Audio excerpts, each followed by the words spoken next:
Hello, ladies and gentlemen. My name is The Advocate, and today we are advocates for Becky and my own favorite A Song of Ice and Fire chapters from the most important POVs in the A Song of Ice and Fire series. And today I've got a very special guest with me once again, my good pal Becky Does Blog. Becky, what's up?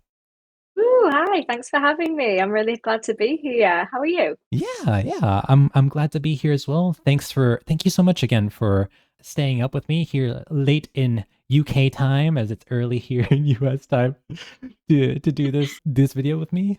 That's fine. Yeah, might be a little bit sleepy by the end of the video, but that's fine. Well, let's hope we don't take up too much of your time, but thank you for being here, Becky. So prior to us filming this video, I actually sent Becky a Google document with regards to a couple of the most, well, not a couple, more than a couple of the most important POV characters within A Song of Ice and Fire series, characters that have at least 5 POV chapters within the A Song of Ice and Fire series, and I wanted to probe Becky's thoughts and her brain to see what her favorite chapter was from each of these specific POVs. And Becky, I'm very curious to see some of your thoughts, especially considering some of your favorite and least favorite characters. So I'd be curious to see what your favorite chapter is for some of these characters. Likewise, I'm interested to know if we've picked any that are the same or if we've picked any that are completely different. Yeah, I'd be curious to see that as well. My gut instinct tells me completely different, but we we shall see. We shall see. So this was actually a video idea originally done by my good buddy, or our good buddy, I should say, the Grease Goblins. The Grease Goblins previously did a video where he picked his favorite POV chapter from the most important POVs from this series as well. So if you want to go check out his video, I'll go ahead and link that in the description down below. And then once you're finished watching his video, you should watch our video because I'm sure Becky and I will be chatting on this subject for a bit. So we'll definitely keep you entertained, guys. Don't not to worry, not to worry. We'll try. Yeah. So, with all that said, real quick, guys, just want to give you a quick preview. We have 16 POV characters here we're going to take a look at. So, I hope you guys are ready Ooh. for, yeah, for quite a bit of fun. So, let's start from the beginning, Becky. Let's start with our big main POV character from A Game of Thrones, Eddard Stark, a good man, Ned Stark. What POV chapter from our Game of Thrones main character, Ned Stark, do you have as your favorite POV chapter? You know what? This was actually really hard because I thought it would be easy because he only has one book to pick from. So I was like, there's not really that many chapters for Ned, but it was actually really difficult. But I've Yeah. gone as my favorite Ned chapter is his final chapter. So the final POV that we get from Ned, where he's basically just reflecting on everything that's happened. So he's in the dungeons, he's kind of having flashbacks to all the events that led him to being in the dungeons. He's having a very deep conversation with Varys, and Varys is kind of advising him on what he should do, confess to treason. And he's basically torn between, does he confess to treason, knowing that, that's not his values, but then if he doesn't, he's putting his family's lives at risk. So it's kind of this toss up of him just thinking, basically, well, what do I do? And kind of blaming himself for the situation. So that is the one that I've put as my favorite Ned chapter because I think it's the most emotional from his POV as well. Yeah, it's very interesting how his last chapter, you would think, upon a first read through, I thought when I was rereading through this series, I was like, oh yeah, his final chapter is his execution proper, but no, his final chapter is actually him in the dungeons and him self-reflecting on everything that has transpired prior to this point, and as you said, him obviously considering the potential of just giving Joffrey the throne that doesn't deserve and just doing treasonous things. I'm very curious to hear what your thoughts, Becky, are because as you mentioned, we would have thought that this POV perspective, Eddard Stark, would be the easiest one because he only has one book really to pull from, but he has so many interesting chapters within this one book that it did complicate things quite a bit. But I'm curious to hear about your thoughts on Varys as well, as Varys has this very interesting conversation with Eddard in this final POV chapter. Did you find that intriguing at all when Varys tells him what to do and Eddard's like, no, that's treasonous, and Varys is like, well, you either can do the honorable thing or you can do the thing that'll save your family. What's up, Ed? Yeah, because I think with Varys, he's definitely like a game player. So Yeah. everything that he does is to move himself forward in the game. So he's acknowledging that Ned is honorable. And I mean, I'm not saying that Varys isn't honorable, but well, actually, He has some he's dis honorable to himself. yeah.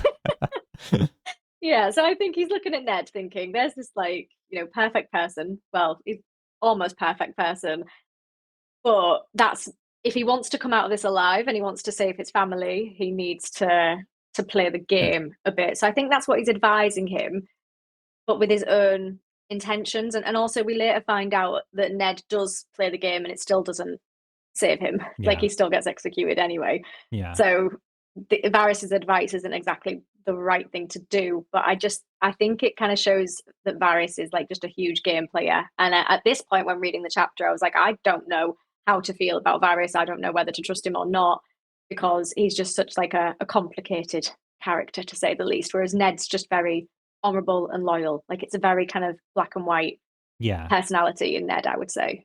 Yeah. Ned is quite predictable, but predictable in a good way. Mm. And to a fault, where it's like, well, you know what he's going to do. He's going to do the honorable thing. And of course, Varys and Littlefinger, they see right through him. They're like, oh, he's so predictable. He's going to do this thing. But, we're trying to edge him that way, but he doesn't want to. He's stubborn. Mm. But yeah, all the elements of remorse and regret that Ned feels during this chapter, it really hits us. And then especially on a reread, when you're rereading this book, knowing what's going to happen to Ned Stark in the next couple of chapters, it's very depressing to have this final chapter just be so somber and reflective of like, what am I going to do? What have I done? What's going to happen to my family? It hits you in the feelings, I feel. Yeah, and I definitely think that's why it's my favorite from Ned because I quite like the emotional chapters that have the very strong meanings behind it. And I Yeah. think for Ned as well, he's kind of having flashbacks to other parts of his life. So he's kind of just reflecting on I suppose, his life as a whole. So it's just a Yeah. very deep chapter. Yeah, for sure. Well, thank you so much for offering up your favorite POV chapter from Ned Stark. I went with Eddard 13, his 13th chapter. So, for reference, Ned Stark actually has 15 chapters within the first Game of Thrones book. He has the most chapters within this book. And even despite Ned Stark only being available in one book, he's still one of the most prominently featured POV perspectives in the entire series. But this 13th chapter is the one where Ned writes Robert's will, Robert Baratheon's will before Robert Baratheon's death. And then right after that moment, Renly Baratheon, Robert Baratheon's younger brother, meets with Ned and bemoans Ned for essentially not kidnapping Cersei's children. Because Renly foresees that this is going to be a very turbulent time. He foresees that, like, Ned, you got to get those kids out of there. Cersei's going to do something stinky. And Ned is like, no, no, no. Like, I told Cersei what to do. She knows that she needs to get those children away from here. Like, oh, she'll do the honorable thing. Ned foolishly thinking that other people are just as honorable, which is a key mistake from him. But the thing that elevated this chapter above some of the other ones for me is that in this chapter, he also meets with another one of the players. So, Becky, in your chapter, Ned met with Varys. And in this chapter, he meets with the other player, the more scheming, salacious, kind of slithery player in Peter Baelish Littlefinger. And here he tells Littlefinger that, like, oh, Peter, like, Robert's children are bastards. Cersei's children are born from Jaime. And Peter's just like, oh, he just kind of laughed. Like, he has no reaction, no response. It's like, oh, well, it's an open secret. Everybody knows that Cersei and Jaime kind of got it on. And Tommen, Joffrey, and Myrcella are byproducts of their incest. And so Ned asks Littlefinger, like, can you help me? Like, I need your help. I need the City Watch. And Littlefinger is like, okay, sure, but you should totally make peace with the Lannisters. And Ned is like, make peace with them? No, I'm not going to do that. I'm going to give the Iron Throne to Stannis. I'm on the side with Stannis because he's the next in line. That's the honorable thing. The king died. The children are bastard born. So therefore, their children are omitted from the succession. Therefore, the next in line should be the eldest brother of Robert Baratheon, Stannis Baratheon. And Littlefinger's like, no, don't do that. That's incredibly stupid. Of course, Littlefinger's only thinking about himself because he knows that if Stannis is on the throne, Littlefinger's head is probably going to fly off. He's like, no, no, you're an idiot. No, no, no. Make peace with the Lannisters. And Ned is like, nope, I'm not going to do that. And so Littlefinger kind of then decides to, like, okay, this is the moment I'm going to betray Ned Stark. And so when Ned asks Littlefinger for the City Watch's aid, Littlefinger is like, "Oh, who do you think the City Watch listens to?" And Ned is like, "I don't know." Like, do you think they listen to the king or to the man that gave them orders? Who do you think? It's like Ned's like, "I don't know." The City Watch listen to the man that pays them, which is Littlefinger, and it's a very slimy, schemy chapter from Littlefinger's perspective. But I really like just how Ned, despite everything, he still holds true to his values. That like, oh no, mistakenly so, but he still holds true to his values that Cersei's going to do the right thing. She's going to run away with her kids, and the succession is going to go to Stannis Baratheon, which is the right thing to do, and everything is just going to go as is part of law, without thinking that these people are slimy, evil villains who have their own agendas. So, all this to say, this roundabout discussion, all this to say that I really love the politics of the series, and there's no better, at least in my opinion, concentration of that politics within a Ned Stark perspective than this specific Ned Stark POV chapter. Sorry, I went on for a while. Becky, do you have anything to add to this particular chapter? I agree. Like that's why I found it quite hard to pick like a favorite Ned chapter because he has so many political conversations with very snidey people, and Oh it's yeah. like he's trying to navigate. How do I even talk to these people? And they're all like kind of pushing forward their opinions, but he's just trying to hold true to his values. And I imagine that's very, very difficult to do in King's Landing when you're completely surrounded by all these very traitorous, snidey people. And I think that's why that's such a good chapter to pick because I mean anything with Littlefinger in it is just very juicy. They're all very snidey chapters because that's just who he is. So it's always entertaining hearing from Littlefinger. Yeah, for sure, for sure. I mean, there's a plenty of other chapters within this book that Ned Stark stars in that are amazing. You know, you got the chapter where Cersei tells Ned Stark, the only game that's worth playing is the Game of Thrones. There is no middle ground. You win or you die. That's also a fantastic chapter. But I think both you and I agree that it's the political stuff, the juicy political Yeah. stuff that really makes some of these chapters pop. Yeah, we love juicy political stuff. Definitely, definitely.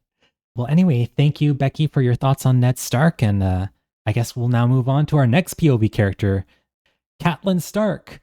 And Becky, we haven't discussed what our favorite chapters are. We haven't revealed our favorite chapters on some of these, but I think we might have the same. I'm going to guess we might have the same chapter here for this one. But Becky, what is your favorite Catelyn POV chapter? This was easy. I knew my answer straight away for this. I didn't have to do any research for this one. I just knew it's 100% the Red Wedding. Yeah. It's probably one of the best written chapters I've ever read out of any book. And it's also one of the two chapters that I've ever read in my life that's made me cry. So that's a strong statement. It's just a it's just an incredible chapter. I don't really have words for it other than it being amazing. Oh yeah, for sure. I think this is one where we can kind of get away with not saying too much on it. Like Yeah. yourself, the Red Wedding chapter, Catelyn 7 from A Storm of Swords is my favorite Catelyn POV chapter as well. There's just a lot going on here. A lot of the things that have been built up to this point, what with Robb Stark's betrayal of Walder Frey's oaths and going behind his back and marrying Jane Westerling, and Walder Frey not taking too kindly to that, and then all the buildup with the northern forces kind of slowly, progressively losing some ground thanks to Roose Bolton's very questionable strategies of sending out northern armies off to Duskendale and essentially losing a third of the northern forces. And at first you're like, Roose Bolton, why are you doing that? And then in this chapter, you realize that like, oh, Roose Bolton, you're an evil vampire of a man who sided with Walder Frey and Tywin Lannister. That's why you've been intentionally sabotaging the northern forces this whole time. What the heck? It's just a wonderful payoff to all these things that have been built up to this time. And then obviously, it's a very, very tragic chapter where we lose Catelyn Stark, Robb Stark, and then a lot of people who we've come to know and love in the books, which is the great John Umber, Daisy Mormont, all these other characters that we've fallen in love who were participating in Robb's campaign. We just kind of lose like that. It's very tragic and horrifying. And I didn't know about everything that was going to happen in the Red Wedding prior to me reading it. Did you? No, so I think with the thing with the Red Wedding, and this is one of the reasons why I'm really excited to reread the book series, because obviously I've only read it once, and it's one of my things that I want to do next year is reread it all. Yeah. But I think it's like there's like indications of it trickled in gradually prior to that chapter itself. So it kind of like builds up to it, but it's still a huge plot twist. So you could never expect that that was going to happen. Like that is the plot twist of all plot twists. Like it's just so shocking that you read the chapter and then at the end you just have to go silent for a bit thinking, what did I just read? What just happened? There was just Yeah. so much. So yeah, I didn't have a clue that any of that was going to happen Yeah. in that chapter, and I think that's why it's such like an emotional punch because it is just so it's so shocking, but it does all make sense. Like it's not done for shock Right. value or for shock factor. It's cause and effect, but it's just so emotional, so deep. Yeah, no, it's I don't want to spoil your read through, but there's definitely a lot of clues there in some of the previous books that indicate that something will happen to Robb Stark and Catelyn Stark that are not pretty things that will be coming up soon. So I'd be very curious to hear your thoughts on a reread when you kind of reread Mm. these books and they're like, oh, Walder Frey's always been a slimy person. Bruce Bolton, oh, the least trustworthy person in the world. Why didn't I see this before?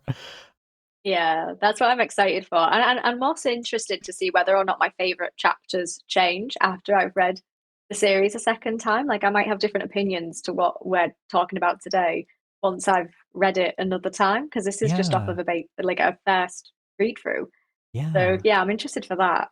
yeah. Well, that's a great segue, Becky, because speaking of potential POV chapters which might change upon a reread, I'm very curious to see if your opinion on this particular character might change as well in a reread, because our next character is Sansa Stark. Do you have, Yay! oh, your favorite character? I love Sansa. Despite Sansa maybe not being one of your favorite characters, do you have a favorite chapter from her perspective? Yeah, so I do actually have a favorite chapter from her perspective that I really enjoyed, despite her not being my favorite POV. I actually really like the chapter of Lysa's death, which is in Storm of Swords. Yeah, But that chapter is so incredible. There's just so much that happens in it. It's eventful. That's why I like it. Sansa's storyline isn't really I mean, her POV is very difficult to grasp because she sees the world through kind of rose tinted glasses, and you kind of just want her to have a bit of reality. Like her perspective is not very realistic. But then in this chapter, you just forget all of that because there's so much action that happens and there's just so much going on. And it's just I found it a very fast paced chapter as well. And I just really enjoyed it. yeah, it definitely, we talked about the Red Wedding kind of being this payoff to a lot of things that had been simmering in the previous two books that had been building up to this point. I honestly feel the same way about the Sansa chapter you picked out, where Littlefinger, it is finally revealed at the very last chapter before the epilogue. Littlefinger has been behind this whole thing all along because the chain of events that started this whole book series was the death of Jon Arryn. And come to find out that it wasn't Cersei who poisoned Jon Arryn, but it was Lysa Arryn, all under the instruction of Peter Baelish Littlefinger, who intentionally told Lysa to poison Jon Arryn because Littlefinger knew that this whole thing was going to spin out of control, that there's going to be this Stark versus Lannister thing, that there's going to be this giant war that was going to pop out from it.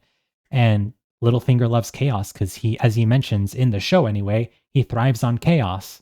So it's a wonderful kind of, well, I don't know if wonderful is wonderful the right word? Horrifying? Both. Yeah. Wonderfully horrifying reveal that like, oh, Littlefinger, you've been the puppet master this whole time. Everyone kind of dancing around your little puppet strings. And then obviously him pushing not Sansa, him pushing Lysa area. Yeah, hopefully not. Pushing It would Lysa. be a very different story if it was Sansa going down the moon door. Yeah.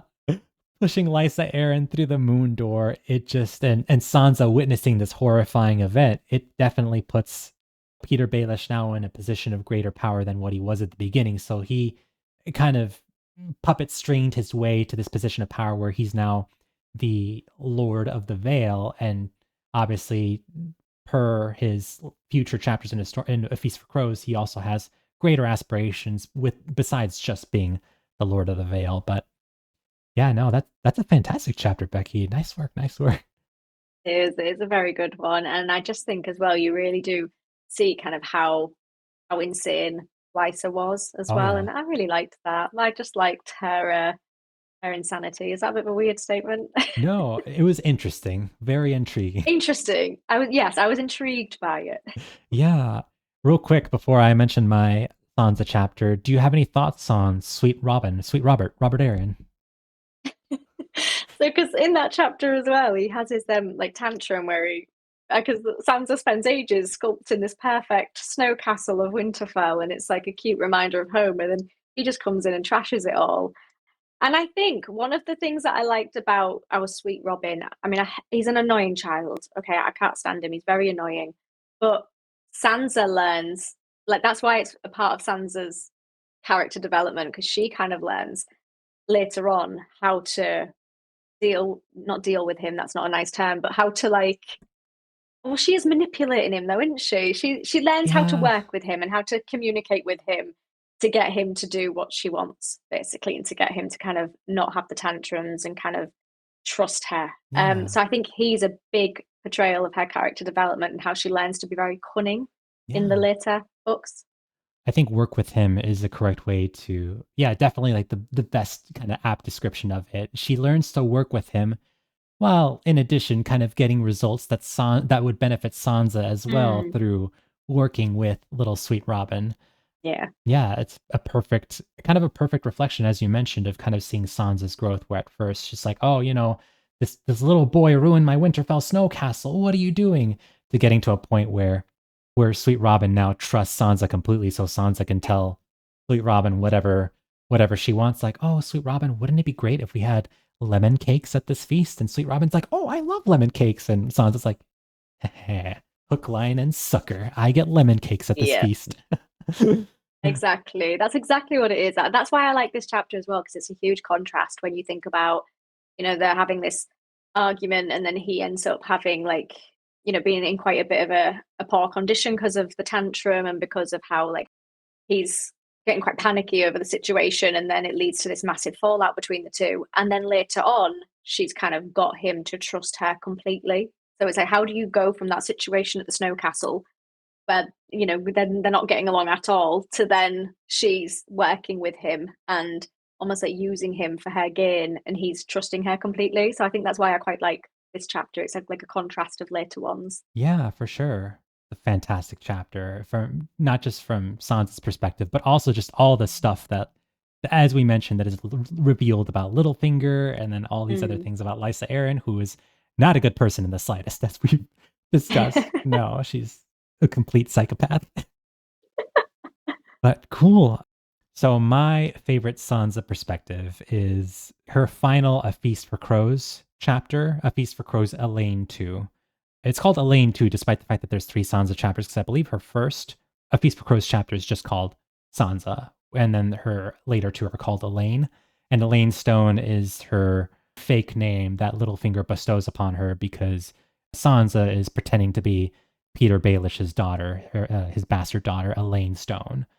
And I love all of Sansa's A Feast for Crow chapters. Again, it's a good kind of look into this person who's no longer this naive little girl. She's slowly starting to kind of, you've already seen kind of seeds of it in the previous books, but in this book it definitely shows where definitely starting to kind of, learn to manipulate the Lord's Declarant.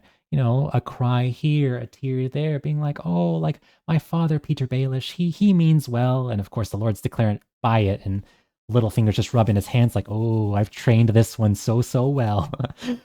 So it's a very good look into Sansa as she kind of grows into this. And actually, she's still growing. At the end of A Feast for Crows, she's still kind of not all the way there, but you can tell she's definitely growing into a very intelligent young woman who one day is going to manipulate a Littlefinger completely. As, at least in my opinion, I think it's building towards the student surpassing the teacher kind of situation. So anyway, all this to say, my favorite chapter is her final A Feast for Crows chapter, where Littlefinger unveils his grand master plan to Sansa of what he expects from her.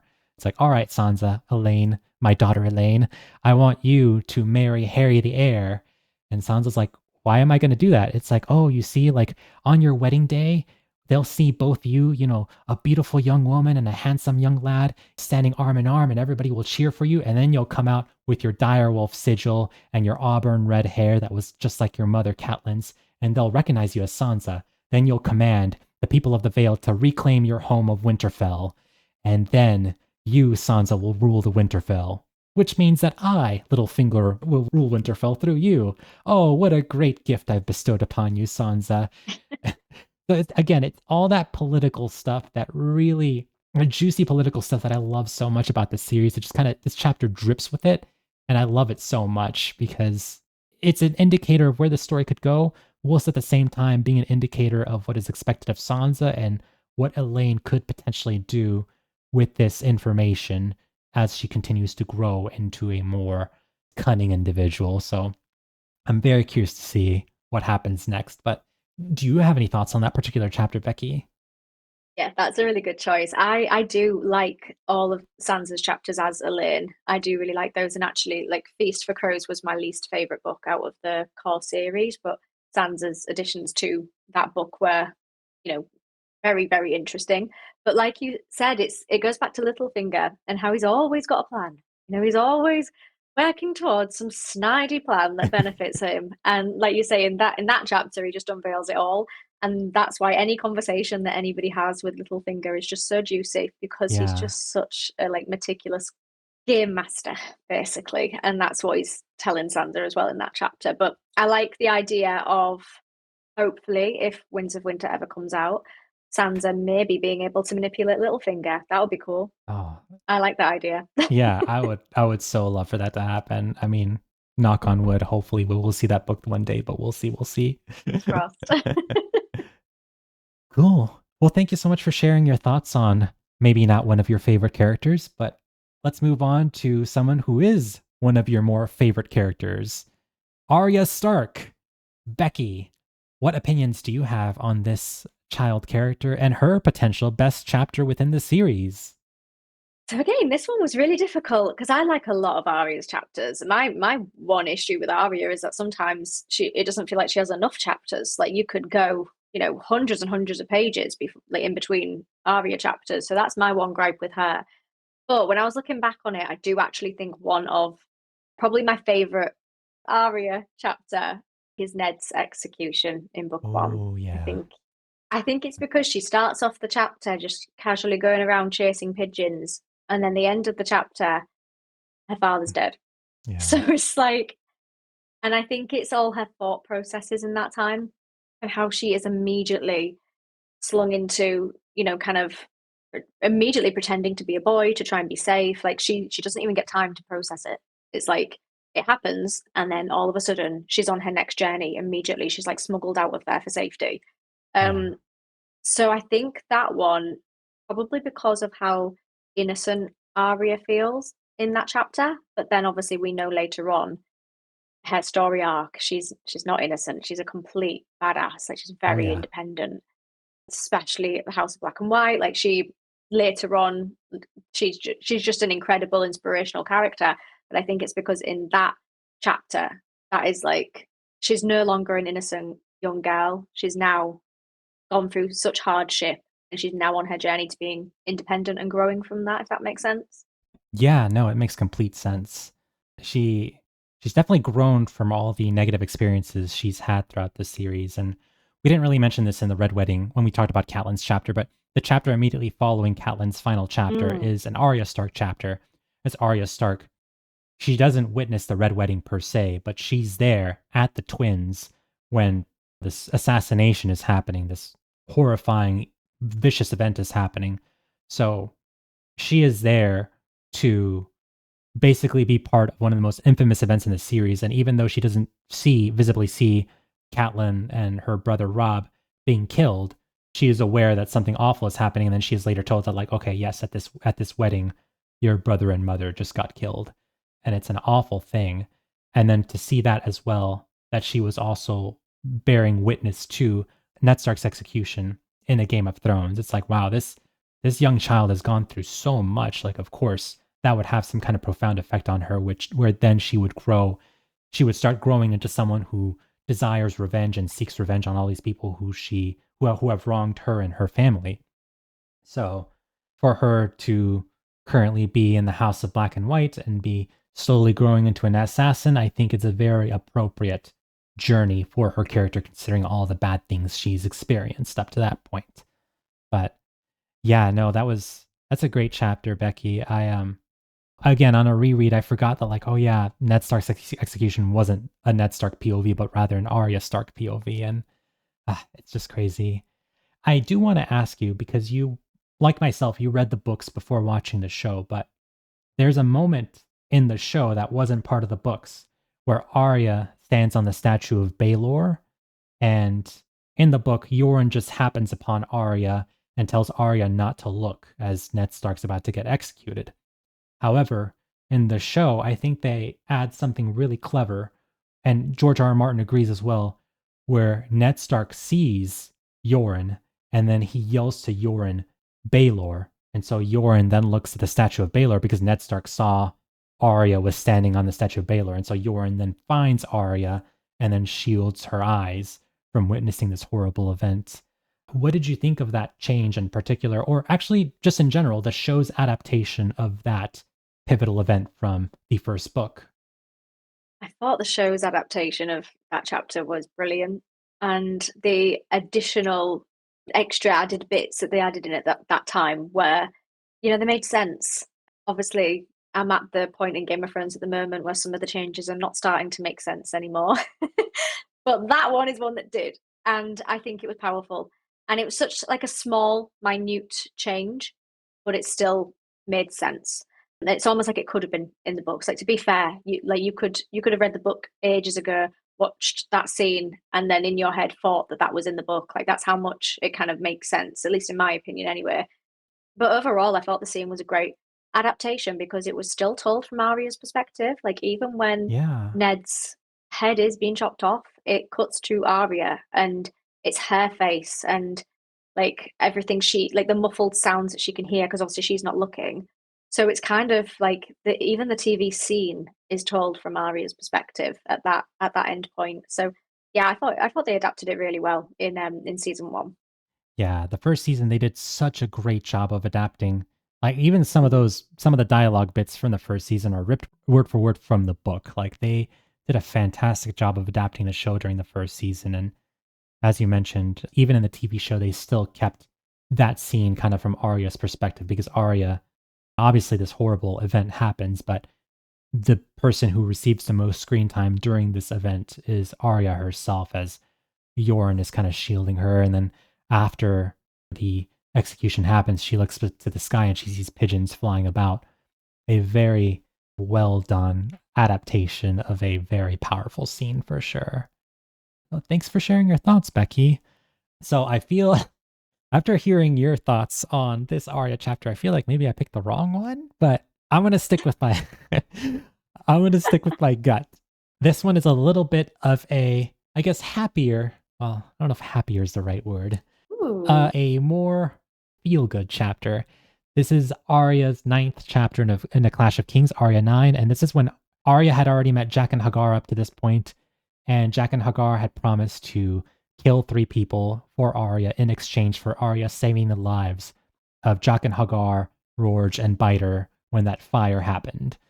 So Arya had already mentioned 2 names, but the 2 names she had mentioned don't really have a profound effect over the politics of Westeros. So Jaqen offers like, I could kill Joffrey. I can't promise it'll happen tomorrow, but it'll happen at some point, and that'll be your 3rd name, and it'll be a big name that affects the entire realm. But after seeing the condition of the prisoners, the northern prisoners, and their condition and how they're being treated at Harrenhal, Arya instead decides to stay local. And she's like, well, can you save all these people? And Jaqen and Hagar is like, no, only 1 more name is all you get. 3 people is all you were promised.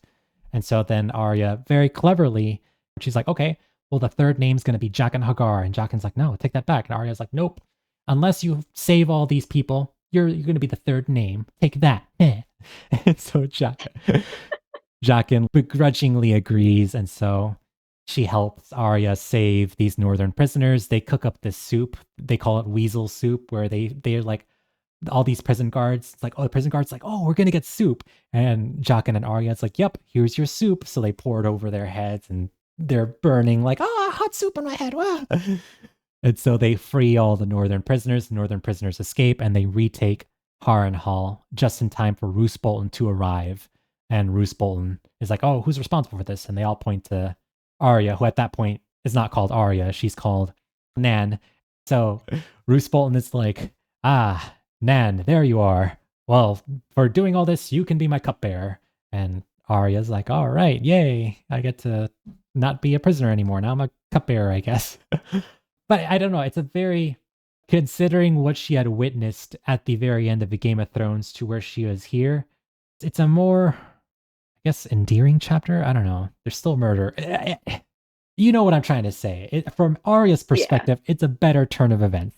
She makes a new best friend in Jaqen Hagar. She saves all these northern prisoners. She's no longer a prisoner. And I just love that chapter. It's fantastic. Yeah, that's a really good choice. And actually, you forget how many good chapters Arya actually has. Like, I feel like her storylines, they're all so different. Like, she goes on such a journey. And I like that chapter for that bit of banter between her and Jack and Hagar when she's kind of Yeah. like tricking him, like, fine, my third name is going to be you. And he's like, what? He's like taken aback by it. So yeah, I like that conversation between them. It's kind of funny in a way. Obviously, like you say, people still die, but that's just a Song of Ice and Fire, isn't it? You're never going to get a chapter without, death and destruction. But Yeah. I think as far as a Song of Ice and Fire goes, that one is quite like a feel good, maybe kind of wholesome Yeah. one in a way. Yeah. By a Song of Ice and Fire standard, it's a Mm. better chapter. I mean, it's no A Knight of the Seven Kingdoms, but you Oh no, that's on a whole different level. know. Cool. Well, thank you so much, Becky, for your thoughts on Arya. Let's move on to our last Stark on the list. We're going to move to Bran Stark. What is your favorite Bran POV chapter? This one was really hard, but not for a good reason. Like some of the other ones I found really difficult because there were so many good chapters. This one was quite hard because I don't really like a whole. I mean, I wouldn't say I don't like Brand's chapters, but they're never my favorites. So the one I've picked is, well, actually, yeah, it might even be Brand's first chapter, if not the first chapter of Game of Thrones Oh, following the wow. prologue, where you're introducing the Starks, you're introducing Theon Greyjoy as well, because I remember immediately disliking Theon from that first chapter because he kept making comments all the time and he felt quite arrogant. And it's also like Bran's just being able to go on that kind of it's to watch that the execution of the Night's Watch deserter. And it's like his first time that he's old enough to do that because obviously he's still a young boy. So his dad tells him, you can come for the first time on, and watch this. And Jon Snow has a very powerful way of telling Bran to watch the execution. He was like, do not look away when this person's head is chopped off.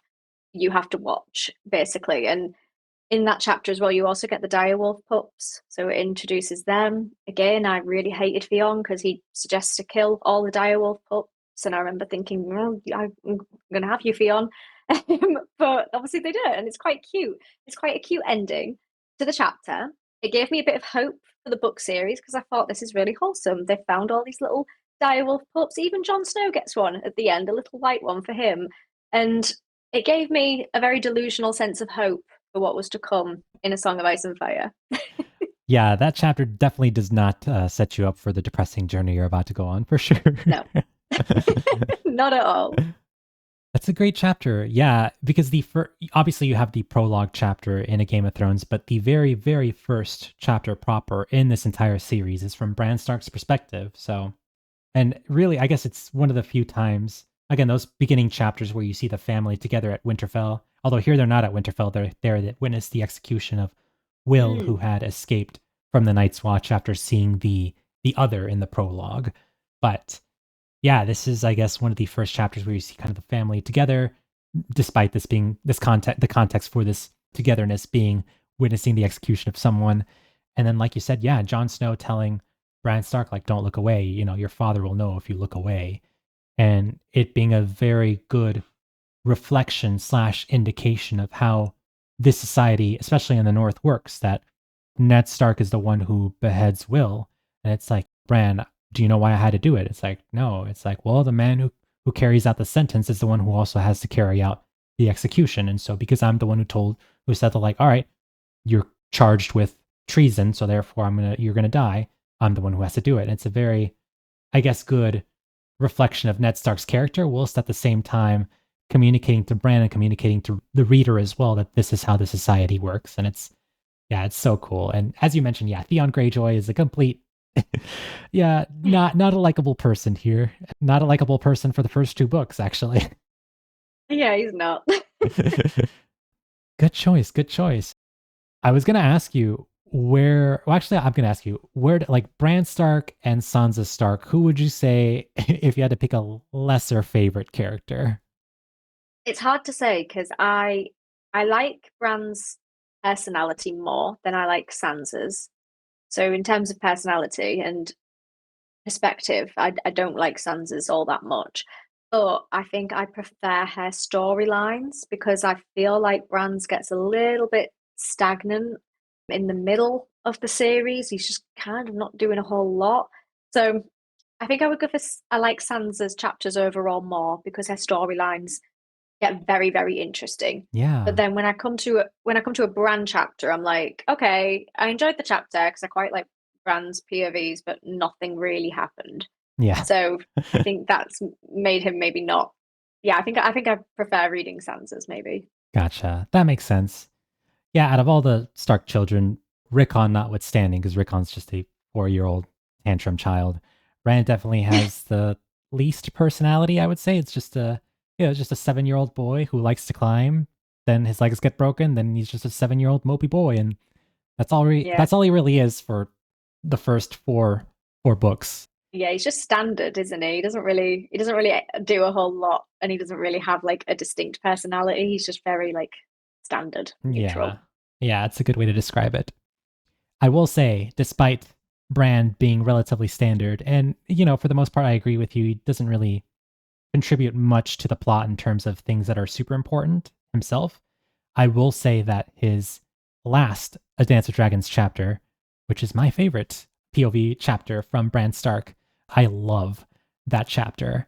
And perhaps it really doesn't have anything to do with Bran. Like Bran, he has a little bit of agency, but really, I mean, he was the one who was being carried to the cave of the three-eyed crow. He was the one who was being forced to be fed this paste that a lot of people speculate could potentially be the deceased remains of a mushed up, murdered Jojen Reed. Oh boy.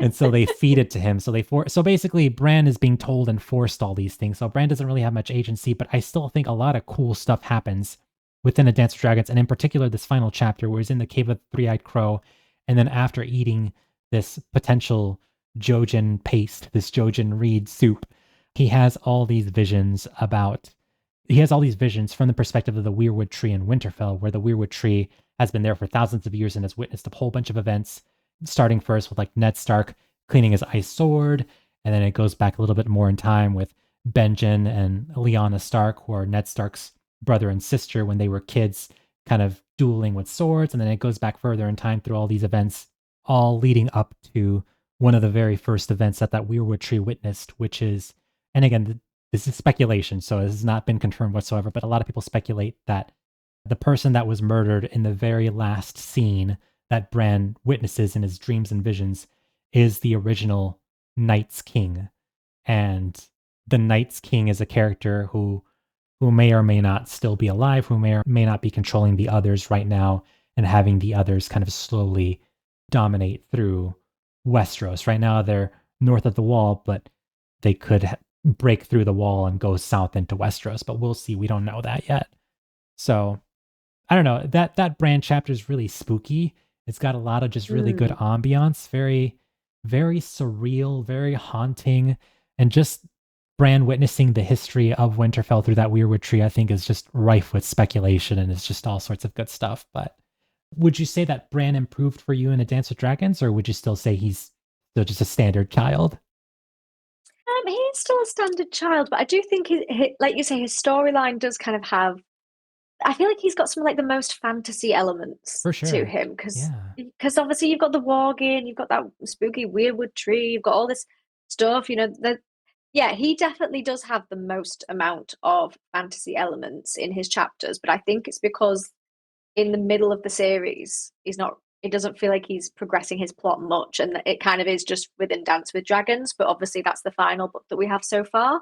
So it's kind of like I want to see more from him. At the moment, he doesn't really have like enough in his storyline for me to say this is a really good action-packed story for him. I would want, but that probably would change if he had more chapters in Winds of Winter if that ever came out. But yeah, but I get what you mean. Like with this kind of spooky fantasy elements, I really do like that about Bran's chapters in particular. Yeah, I mean, I forgot about the warging. Like, yeah, the warging definitely is very fantasy like. I think the only other POV perspective that has, and this is not a POV we're gonna rank on this list because they only have one POV chapter. The only other POV perspective that I think has equal, if not slightly more fantastical elements is Melisandre. But Melisandre Mm. aside, yeah, Bran definitely has quite a few fantastical things happen in his chapters. So, but you're right. I mean, even despite, I mean, he might be experiencing cool things, but he himself as a character, maybe not the most interesting person to follow. Yeah, but that's fine. You picked a good choice. Yeah, thank you, Becky.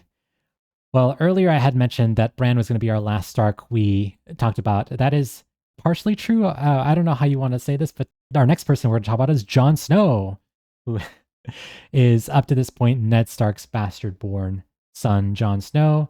There is speculation that might not be the case, but as far as the books are concerned, Jon Snow is the bastard-born child of Ned Stark up to this point, anyway. And as far as Jon Snow goes, what would you say is your favorite POV chapter from his perspective, Becky? So this one for me, it was a toss-up between either the chapter where Jon Snow becomes Lord Commander, because I just absolutely loved that, and that whole part of his storyline, because from there there's a lot of growth in Jon. But the one that I picked as my actual favorite is I mean, it's got to be the one where Ygritte dies. It's got to be that one because I think it's that initial shock where first of all he doesn't know where the arrow comes from. So there's that initial moment where he's like, "Who shot that? Was it me?" And then he realizes it wasn't, and then he kind of runs to her, and it's kind of this like, there's not a lot of love in A Song of Ice and Fire, but where there is, it's in Jon Snow's chapters about how he feels about Ygritte. And also in that chapter, you have the whole attack on Castle Black. Like you've got a lot of going on. There's a lot of action in that chapter. And I just think it was cool and quite emotional. That is definitely a very good app description. Cool and emotional. Yeah, that's what I like from my chapters. Yeah. It was very sad. Obviously, this person Ygritte, who John had a relationship with for the end of A Clash of Kings and pretty much most of A Storm of Swords, up to a point where John betrays the wildlings to go back to the wall. You genuinely feel for John here, and you genuinely feel for Ygritte here that their relationship couldn't be more than just what it eventually wound up being. But it's a very sad, very emotional moment for sure. I definitely don't besmirch your pick for picking that one as your favorite. The entire Storm of Swords book following Jon Snow is pretty interesting. A lot of his so Jon Snow is not one of my favorite characters. You had mentioned Bran is kind of a standard kid. I feel like Jon is kind of like, to me anyway, he feels kind of just like a standard teenager. He's like being like, oh, like I don't know. He like whines a little. Well, he doesn't whine too much. He's maybe a little brooding sometimes, a little like, oh, I don't know Mm. what to do. Like, oh, like Ygritte or the Watch. Oh, I feel conflicted. I don't know. It feels a little cheesy for me, but I will say that his chapters are pretty great in A Storm of Swords, and the one you picked is a great one. I was conflicted between picking that one and then picking the one that you mentioned where Stannis has a conversation with Jon Snow about him potentially being the Lord of Winterfell, being risen as Jon Stark. Oh, Yeah, which would have been like John mulls it over for like a little bit. He's like, "Oh man, that's all I ever wanted to be." It's like, "Oh, Jon Stark, like that's cool." But then he realizes that if he did that, Melisandre would burn the weirwood tree at Winterfell, and Jon Snow is not sure he can do that. You know, burning 1,000 years of history. It's like, oh, and then he'd have to accept R'hllor, the Lord of Light, as his official religion. He's like, oh, I don't know if I want to do that either. So he picks to stay as Lord Commander. But the chapter that I actually picked as my favorite is John 10 from A Storm of Swords. And this is where Jon Slint and Alistair Thorne are like, John, you're going to go over to Mance Rayder because you're a traitor, you're a wildling, you're just like them, and you're gonna parlay with Mance Rayder, but secretly you're gonna have a knife behind your back, and when you're parlaying, you're actually gonna kill Mance Rayder, and it's so dishonorable and it's so scummy.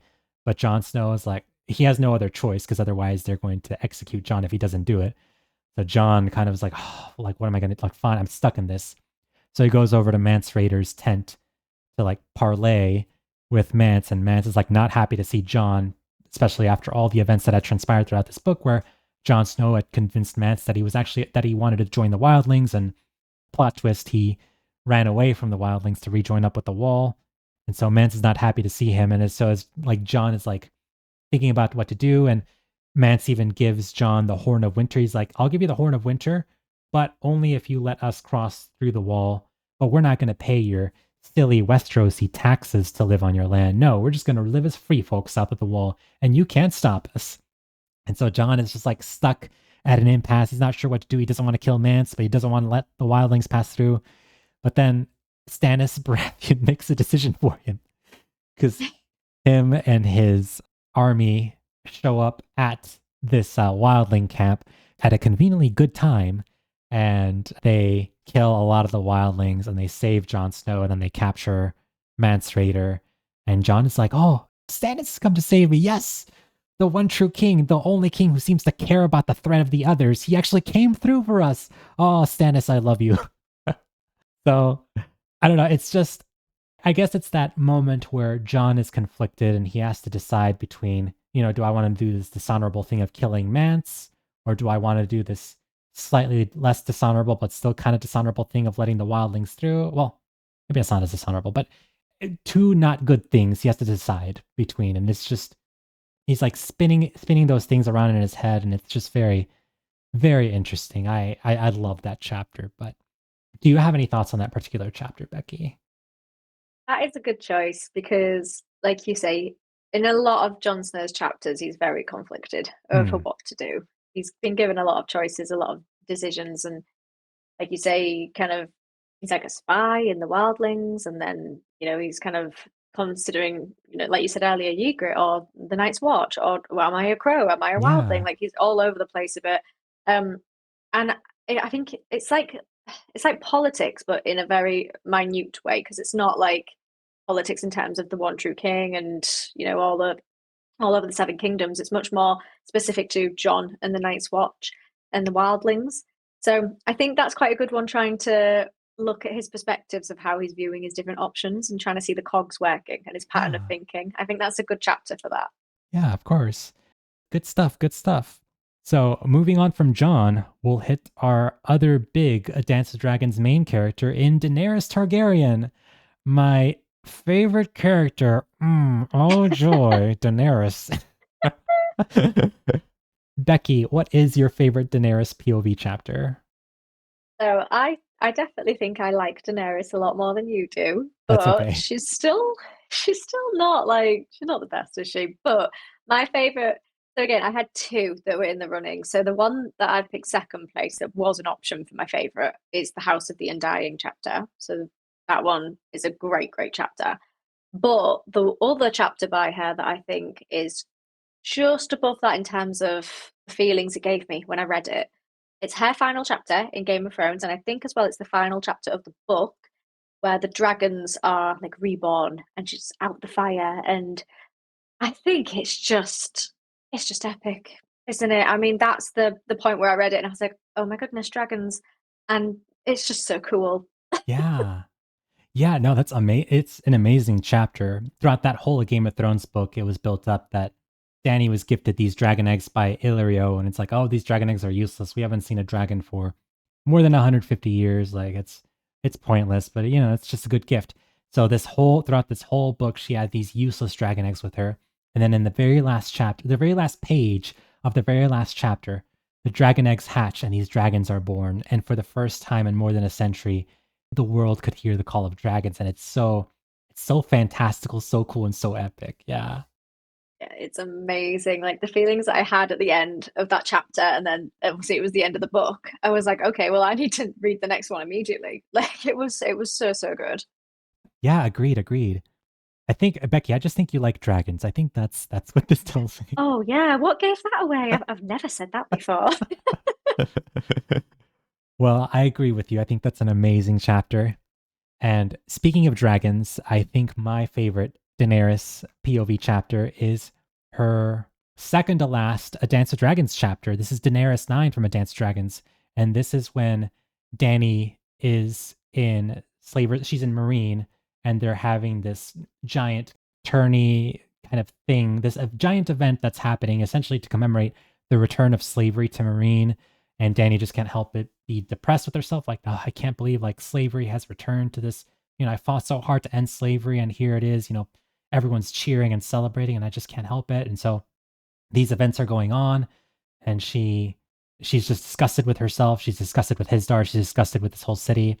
And then at one point, Drogon shows up because he hears all the noise, and Drogon gets interested, and he shows up and he starts burning some of the stands and starts just causing all sorts of chaos. And then Dany runs down to see her son Drogon, and she like gets her whip and gets him to kneel. It's like, kneel, Drogon, kneel before me. And so Drogon recognizes that this is his mother. It's like, oh, and so Drogon stops his chaos. Daenerys gets on top of Drogon, and for the first time in this main series, someone is flying on a dragon. Dany flies on Drogon over Daznak's pit and flies away from Marine. And just that moment of like, oh my gosh, like, this character's that's not really my favorite, but this is a really cool event. Someone for the first time in the series is actually flying on a dragon, this thing that has been talked about throughout this whole series. It's so cool. And I was so like, wow, this is epic. I love it. That is an incredible chapter, and same thing. Like that gave me chills when I read it. That is Yeah. such a powerful moment. So that's a very, very strong chapter. Yeah. Yeah, I'm excited to see what other potential dragon flying action, Mm. dragon fire breathing stuff we get in potential future books, but we shall see. Yeah, I Uh, want a lot of dragon action and a lot of that sounded a bit weird. I got what you mean. No worries. Yeah, not in that way. So, speaking of Daenerys, staying within Daenerys's court, I want to talk about her right hand man, at least when it comes to A Storm of Swords and A Dance of Dragons, and that is Barristan Selmy. Barristan! I think one of your favorite characters. Am I correct, Becky? I love Barristan so much. He's just a great guy. Oh, yeah, he's fantastic. It's just he's the oldest POV perspective in this entire series, and a lot of his chapters are just filled with so much kind of regret and sorrow and memory of the past. It's so melancholic and so good. But do you have a favorite Barristan Selmy chapter, Becky? No, I do. So the one that I've picked is the one where he is like seizing his star Zolorak and he is trying to rule Marine in Danny's absence because it goes back to that political part. So he's talking to what's his name? Skahaz? Ska Mokandak, yeah. The Yeah, Shade Pate. he's talking to yeah. Oh yeah, I should have just said that. That was easier. But yeah, they're having a conversation about basically what to do, and it's all down to the politics. And we've talked about the politics in Westeros, but we haven't really talked about it on that side where Danny is, and Barristan is kind of fulfilling his like advisory role, and he's also withholding his values of like being a knight essentially, and he's kind of like we mentioned, we liked Ned Stark's POVs because he was holding on to his values, and I feel like that's what Barristan's are as well. And in this particular one, there's a lot of political intrigue. There's a lot of kind of planning, like working out what to do. But then at the end of the chapter as well, you have the moment where it's announced that the dragons have escaped or the dragons have been let loose. So then it's like, okay, now Barristan has to deal with that alongside everything else that he's trying to deal with. So I think it's just it's Barristan working out what he's going to do, like a plan of action essentially. And I just like his perspectives. Yeah. No, he's a fantastic character, and that's a very eventful chapter because you've got obviously the Mm. capture of Hizar Zalorak, and then obviously he's listening to the Shave Pate, who he probably shouldn't be listening to, but whatever. Barristan just wants justice done. He wants things back and fixed the way Daenerys had originally intended. And that final reveal where after they capture Hizdar and they think the day is saved, they're informed that like, oh, dragons are flying about. It's like, well, who loosed the dragons? Like, what the heck is going on here? It's just so cool. Yeah. There's a lot that happens in that chapter. Yeah. The fantastic chapter. Would you believe me if I told you that Barristan was actually not supposed to be a POV? He originally was not scheduled to be a POV until much later in the writing process.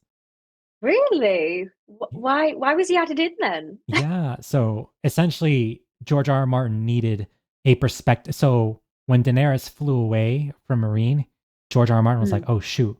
Well, I need to know what happens here in Marine for the future. And Quentin can only see so much. Like, what am I going to do here?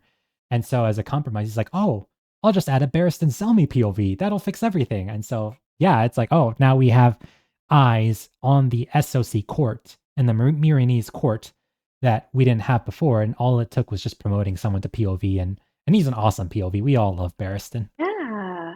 Oh wow, that's so good. And yeah, it works. I mean, he are the Yeah, only reliable eyes of what is going on there when Danny, shoots away. So he's the only one who can really retell what's going on. yeah, yeah. That's a great chapter. I think that would be my second favorite. My favorite chapter is his final chapter, I believe, in A Dance of Dragons, and it's called The Queen's Hand. And this is after Quentin had already loosed the dragons, and Quentin got killed by the dragons, unfortunately, or fortunately, I guess, if you dislike Quentin, which I know is a large part of the fan base. So Barristan goes to the prison where Quentin had been lying in Daenerys' bed for 3 days, and after 3 days, Quentin died from the dragon burns. And then his two buddies, Archibald Duronwood and Garrus Drinkwater, were being held prisoner. And so Barristan approaches them and he tells these two, like, what the heck were you guys smoking? Like, what is this? And they're like, oh, like, this is all Danny's fault. It's like, no, it's Quentin's fault for loosing those dragons. But anyway, while you're here, I need you to go tell the Tattered Prince that in exchange for freeing the Miranese hostages, he can have Pentos. And so, like, they agree to do that. But I think the reason I like this chapter, in addition to just getting a good into Barristan's good headspace and, some of the complicated SOC politics, is because when he meets with the Green Grace there at the end, and the Green Grace is like, no, we won't accept terms of surrender. The only thing that is to come is either death of the dragons or death of Meereen. And right now, we're going to do death of Meereen. And so they catapult things that at first Barristan thinks are just rocks at the walls of Meereen. And then at the very end, Barristan's like, oh no, those aren't rocks. Those are corpses. And it's like setting up for a battle we'd never see at the end of A Dance of Dragons, but a battle that's supposed to start the Winds of Winter book, which is the battle between the Yunkish slavers and Barristan's Miranese defenses. And I'm super excited to see that battle, and I'm so angry that A Dance of Dragons ends right before it's like, all right, this war is about to start, and book is over, book ending. Yeah. But all that setup is very interesting to me. Do you have any thoughts on that, Becky? Sorry, I went on for a while, by the way. No, that's fine. And yeah, I agree. It's like that build up to something. So I again was like annoyed that we didn't get the payoff. Like we don't get to see what happens next. It's Yeah. kind of like a cliffhanger. Or like it stops at the moment where I'm like, oh, if you just give us a bit more, because now we've got to wait. And for a lot of people who read Dance with Dragons when it first came out, they've been waiting 14 years Oh to boy. see what happens next. And so for it to end on that point, it's really frustrating. But I do like that build up to it. And like you say, right at the end, when he has that realization that it's corpses, it's spooky, but again, very, very cool. Yeah, yeah, for sure. Cool. Well, thank you so much, Becky. Moving on, we'll head to Tyrion Lannister, who is one of my favorite POVs, and I believe he's one of your favorite POVs as well. Yes, love Tyrion. Cool. What is your favorite Tyrion POV chapter? The one that I have chosen, because yeah, it's definitely my favorite, I think, is the Tyrion's trial chapter. So again, so much happens because obviously you've got the death of Oberyn Martell, but you've also got the amazingly powerful dialogue. In that chapter as well, we also discover Shay that she's, the witness, Cersei's final Yeah, witness, yeah. and she's like betrayed Tyrion. There's just so much that happens in that chapter, and it's all stuff that matters so much to Tyrion. So it's him trying to process everything bit by bit, and it's just a very, very strong chapter. It's a very well written one as well. Yeah, yeah. It's very eventful. I mean, you have the reveal of Shay, you have Oberyn Martell wanting to be Tyrion's champion, and then the actual Mountain versus the Viper, that happens in that same chapter, correct? Or is that a different chapter? No, it does. I'm sure it happens towards, yeah, it happens towards the end of that chapter, right at the end. But you get the bit at the start where it's still Tyrion's trial, because obviously his trial lasts for days and days and days, doesn't it? So I think it starts as the trial's continuing, ending with Shay, and then it ends. The chapter ends with Oberyn's death. It's just so much happens in it. It's an eventful chapter for sure. In an eventful book, it's like, wow, there's a lot that happens Yes. in those last 500 pages of A Storm of Swords. It's incredible and an incredible chapter as well. Just so much happening there. And a very good highlight for your favorite non POV perspective and Oberyn Martell there. So, Yeah, yeah. Because that again, I felt very emotionally impacted by that chapter because I really liked Oberyn, yeah, and I he's didn't think that that was going to happen to him. so depressing, but good choice, good choice. My favorite Tyrion chapter is actually in A Dance with Dragons chapter. And A Dance with Dragons is not my favorite book. It's also not my favorite book from Tyrion's perspective, at least the second half journey. But his first half, those first several chapters that Tyrion participates in, especially when he's on the Shy Maid with Griff and young Griff there in A Dance with Dragons, I think are fantastic. And my favorite of those chapters is Tyrion 5. And this is when Tyrion finds out that Griff and young Griff are not who they say they are, but Griff is the former best friend and former hand of the king of the deceased prince of Westeros, Rhaegar Targaryen. So he's Jon Connington. And young Griff is, and people have said this is allegedly, maybe up to this point in the story, this is who they claim he is. So I'm just going to say he's this, but he is the son, the still alive son of Rhaegar Targaryen. He is Aegon Targaryen the fifth, the sixth actually, Aegon Targaryen the sixth. And when I first read that, I was like, holy snap! Like what? Like this changes everything. This changes so much. Like the real heir of Westeros is here. Like what the heck? Ah! And obviously, there's a lot of speculation and foreshadowing and seeds that this is not. This is a faker. But up to this point, it's like wow. Regardless of whether he's a faker or not, this is still a really cool reveal, and I'm super excited to see what comes from this in potential future books. But just this reveal, and then in addition to the Shy Maid boat being attacked by stone men, these men that have had grayscale inflicted on their bodies, and they attack the boat. And then Tyrion falls over the boat, and then Jon Connington saves Tyrion from drowning, from being dragged down to the floor by these stone men. I think it's a really cool action scene, and I just love this entire chapter, both for the reveals and also just for the fantastic action that happens here. Yeah, I love that chapter as well. That's a really good pick. And I love the whole Aegon, young Griff, Aegon, whatever you want to call it. I love that storyline so much. It's such a shame that that's like been introduced later on in the series and therefore it hasn't had a chance to develop yet until we get another installment of the series because it's so good. Yeah. Yeah, there's a lot of that where it's like, oh, I want to see where this goes, but it's been introduced too late. Mm, So it's like, yeah, this is the newer slash slower George R. R. Martin. I'm not sure he's gonna get. Hopefully he does. We'll see. probably not. Ah, yeah, but cool. Thank you so much for your thoughts on Tyrion. Moving on to the other Lannister male sibling, Jaime Lannister. Your favorite character? Oh joy! So I obviously we all know my opinions on I don't really get his redemption arc. So my favorite chapter isn't one from like Beast onwards. My favorite chapter by him is the one where he loses his hand, which I believe is in Storm of Swords. And I like that one because it does set up his future redemption arc, but he's not there yet. But I Yeah, like the depth of his and Brienne's relationship. So they've had this very like I suppose banterous relationship where he basically just insults her the whole time that he's been you know traveling with her, but he also secretly is starting to like her and trust her. And then in this chapter, it's where they're kind of taken, well, not hostage, but they're attacked on their journey by, is it the Brave yes, the Brave Companions? Is that who they're, Companions. yeah, Barga Hurt. Yeah, his kind of band of people. And they're threatening to harm Brienne. So then Jamie comes up with this very clever way of speaking to them, kind of telling them that Brienne's worth a high ransom and like you Yeah, wouldn't want to harm her because of the repercussions later on. And it's just the way that he manages to get her out of danger in that chapter that I really liked. And I was like, so he does he does care for Brienne, otherwise he wouldn't have done that. And it's just, I think it's the establishment of their relationship that I really like in that chapter. And then also at the end, he gets his hand chopped off, which is that shock moment. But I think the whole build up to that is just, I think it's the dialogue and the way that he views Brienne and what he does to get her out of harm. For a split second when you picked out that chapter, I thought you were going to say it's your favorite because you just love seeing Jaime Lannister get mutilated.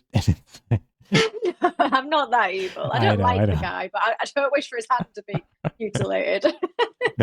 No, I know, I know. But that's a fantastic chapter. Yeah, for sure. I mean, that's you kind of started seeing seeds there previously of like Jaime Lannister maybe having maybe not a redemption arc, but seeds there of him potentially turning a new leaf into someone who Yeah. maybe is not as slimy as what he was portrayed in the Game of Thrones, but it's definitely that chapter where you kind of start seeing more of this newer side of Jamie, where Jamie's like, hey, like, leave her alone. She's got sapphires. You could win Ransom's load of sapphires if you leave her alone and untouched. And they listen to him because they're, first of all, they're stupid, but second of all, Jamie is convincing enough to manipulate them. And yeah, it's so cool. It's a very good, I guess, beginning chapter into his new character Mm, arc. yeah, definitely. Yeah, yeah. I have his so I did kind of fall a little bit more into his redemption arc, Jamie's redemption arc. Oh, Or his turning of a new leaf, I should say. And so I do have and a Feast for Crows chapter from him as my favorite. And this one is a Feast for Crows Jamie 6. And this is a chapter where Jamie parlays with Brynnen Blackfish Tully.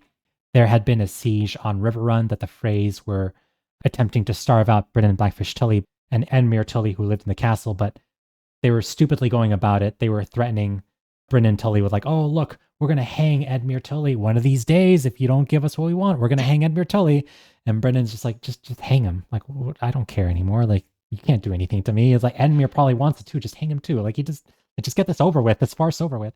And it's like, "Oh, we're gonna starve you out." And Brennan like looks behind him and he sees like 2 years worth of berries and fruits and meats that he's picked out. He's like, "All right, well, starve me if you want." As he like chews on like a meat stick. Yeah, yeah, go ahead, try, just try. So the reason I like this chapter because it's a very good reflection of this newer Jamie. So Jamie finds a way to parlay with Brynnen Blackfish Tully, cut Edmure Tully down from his noose, punches Ryman Frey in the mouth, being like, "You idiot, get out of here," and then convinces Edmure. Well, threatens Edmure, I should say. He's still Jaime Lannister, but convinces slash threatens Edmure to yield River Run, and that way, not only did he stop the siege, but he was able to stop a siege without shedding blood from either Tully or Stark, thus keeping his original promise to Catelyn Stark that he made that he won't touch a Stark. And I don't know, I really enjoyed this moment. I was like, oh, like, Jamie, you found a way to stop a war in the most bloodless way possible. Well, not a war, a battle in the most bloodless way possible. It's like, oh, who is this new Jamie Lannister? It's like, what the heck? So I really like that moment. And I'm very anxious, curious to see your thoughts whenever you reread A Feast for Crows and you get to this part of the story and see if your thoughts change on Jamie.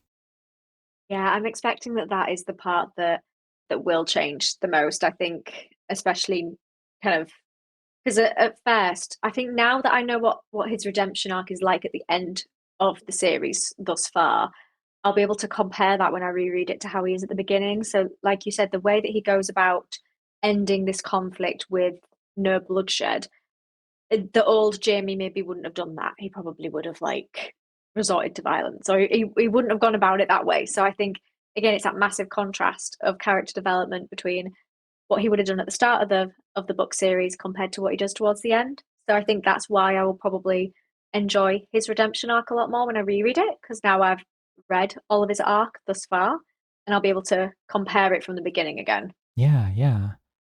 Well, we shall see if your thoughts change. You might still hold the same opinion and be Mm, like, nope, I don't see it, guys. yeah, Jamie's still Jamie. probably. Cool. Well, moving on to our other Lannister, Cersei Lannister. Do you have a favorite Cersei POV chapter?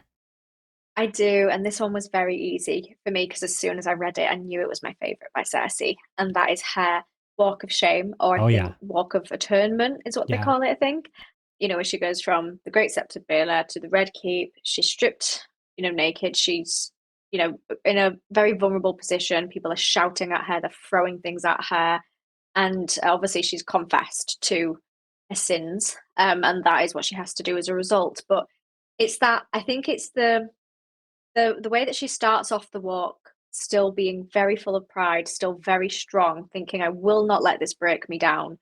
And then by the end of the walk, she's become quite hysterical. She's like hallucinating that she can see certain people in the crowd that aren't there. She's shaking, she's breaking down in tears. So it's the case of I like how this is one of the first times that Cersei is showing vulnerability, but she's still trying to be strong. Like, I don't like Cersei, but you have to admire how strong she is as a person. And even going through something like that, she's still trying very much so to remain very strong in a situation that could very easily break somebody down. So I really like that chapter. Yeah, no, it's a fantastic one, and great minds think alike. Because, like yourself, I have this one as my favorite Cersei Lannister chapter. Mm.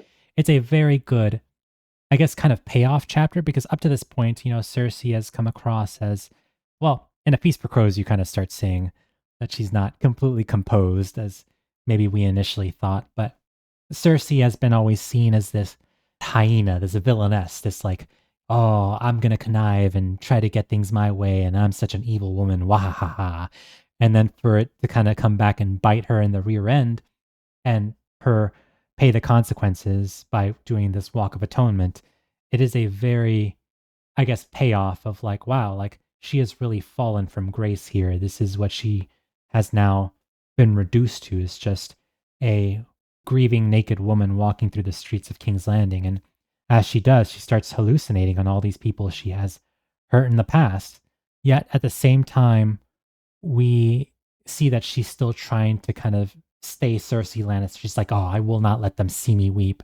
So it's a very good, I guess, indication of her character, of her persona, whilst seeing her kind of doing this humiliating thing. And it's all sorts of emotions. And yeah, it's such a strong chapter. I couldn't agree more with you.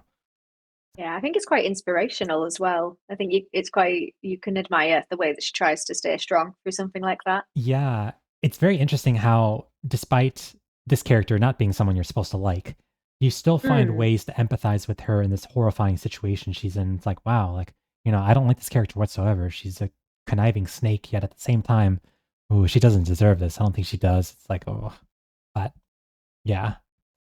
All right, cool. Well, moving on to our next character, Theon Greyjoy, a character you had previously mentioned you do not like.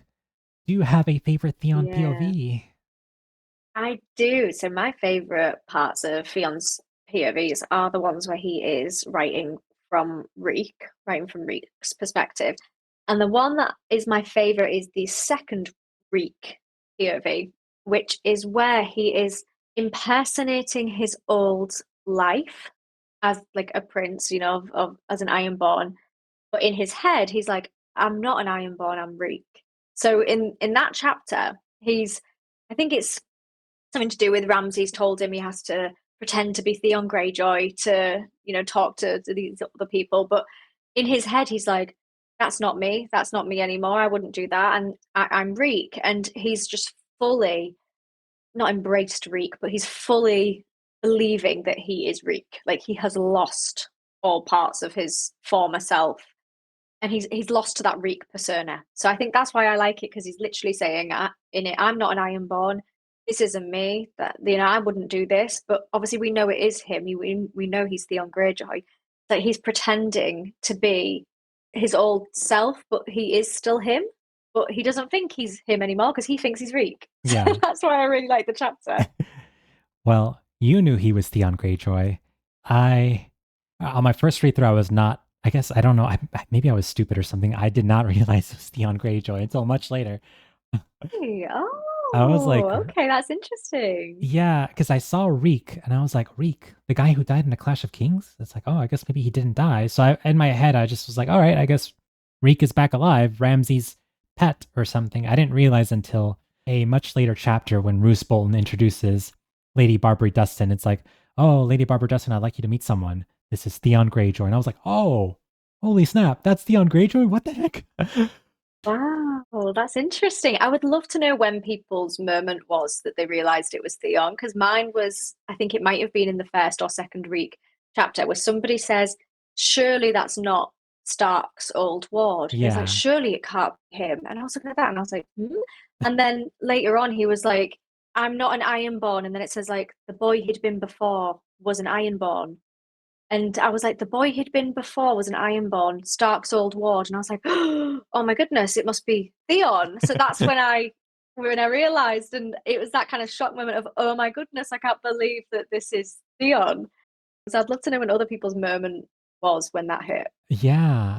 Probably not as late as me. They probably yeah, you figured it out before me. So I think I don't know, because then on a reread, I was like, oh, like advocate, how dumb are you? Like, of course they say it right there. But to the things you were saying about Reek's broken persona, yes, it's a very good kind of just reflection of this new Theon Greyjoy, this new person he is. He's Reek now, and just kind of his broken psyche. It's like, oh no, that person from long ago, that's not me anymore. I'm Reek. And it's such a good kind of reflection of this new broken down Reek, how he's been kind of Stockholm syndromed into believing that this is who he is. Ramsay has kind of just broken him down to being his pet. And it's so depressing and it's so sad. And yeah, you can't help but feel, even though, like you said, Becky, Theon Greyjoy was not a nice person in a Game of Mm. Thrones and a Clash of Kings. You definitely kind of start feeling for him here, similar to how you feel for Cersei in her last chapter. You feel for Theon here. It's like, oh, I didn't want this to happen to you, Reek. What happened to you, man? Yeah, exactly. Like I wanted him to be like punished for his wrongdoings, but not to that extent. Like he did not deserve that. Yeah, yeah, for sure. Good choice. Good choice. My favorite Theon Greyjoy is actually also from A Dance of Dragons, and it's the only chapter that's named Theon in A Dance of Dragons. So it's Oh. his final chapter. So previous to his final chapter, he had, if you look at the chapter titles, they were titled different things like Prince of Winterfell or Mm. Reek or some other chapter title. And obviously throughout the book, he would always say like, "Oh, Reek, Reek, slim as Meek or Meek as a mouse," or whatever. He would come up with these different rhymes like sleek, meek, freak kind of things. And it's not until this chapter where actually, no, it's a later chapter where he finally confronts Asha and he's like, "Oh, I'm Theon Greyjoy. You have to remember your name." And Asha's just like, "What are you talking about?" But to Theon and to us as the reader, we're like, "Yes, you're Theon now. You Yeah. finally remembered who you are." But that's an Asha Greyjoy chapter. Previous to that, it's the final chapter from Theon's perspective where he escapes from Winterfell. He and Mance Raiders, Spearwives, they break into Jane Poole's room. They grab Jane Poole, and then as they attempt to leave the castle, the Bolton forces realize that, like, oh, Jane Poole is missing. Like, recapture her, and so they are able to kill some of the Spearwives. But Theon is able to get away with Jane Poole. He climbs up to the parapets of Winterfell. He's like, "What do we do?" And so, like, oh, there's only one thing to do. So he and Jane Poole they jump from the Winterfell parapets and land into the snowy ground below, and it's so epic. It's so beautifully amazing, and it's like this is the indication where like Theon has finally snapped out of his Reek trance, took action, and saved the life of someone else. And it's like so cool, and I love this chapter for Theon. I love that part. That's a really good choice. Yeah, yeah. Well, cool. Moving on to a another Greyjoy. Let's do Victarion Greyjoy. Becky, do you have a favorite Victarion POV? Yeah, I do. So I have the Kingsmoot one, which is Victorian's first chapter, and I think it's Hmm. called the Iron Captain. But it introduces him as a character, which I quite like. You know, quite like learning about new characters. So I'm at a point in the series where it's like, oh, we've got a new POV, a new person to learn a bit more from. You get a whole chunk of the Ironborn politics, Yeah. which obviously I love the political intrigue.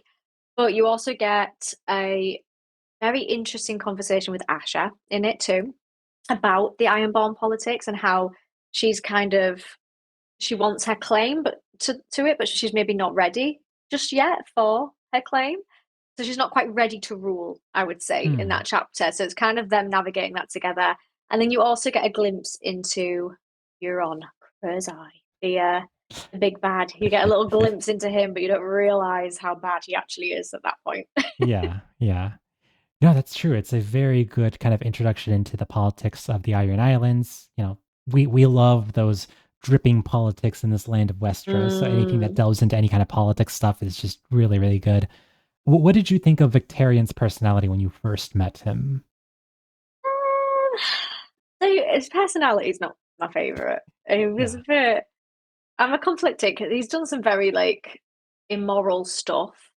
He's also a relatively boring character. I feel really bad if there's anybody who Oh, loves him and is interesting. like a massive fan of him. Yeah, I don't think he's that entertaining, but I like what insight he gives Yeah. us. Like, I like the storylines that he gives us the insight of, if that Yeah. makes sense. So the storylines that he's involved with are very, very interesting.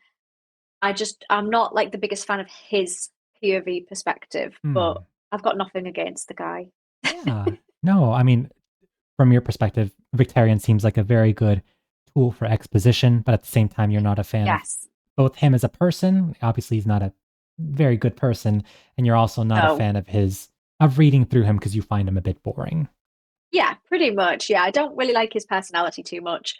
The things he's done are very immoral, and yeah, I think just the way he thinks, I'm just not really gripped by. But the Yeah. storylines that he has insight into are really cool.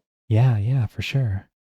Well, thank you for sharing. The King's Mood is fantastic, that entire sequence. Yeah. But my favorite Victorian chapter is actually one from A Dance of Dragons. So Victorian, I actually do like him. Okay, as a human being, he's an awful person. He killed his own wife because Euron Mm. Greyjoy slept with his wife, and I guess he blamed his wife for it, so he killed his wife. I was like, okay, I don't know how you jumped to that conclusion, but sure, why not? Go ahead.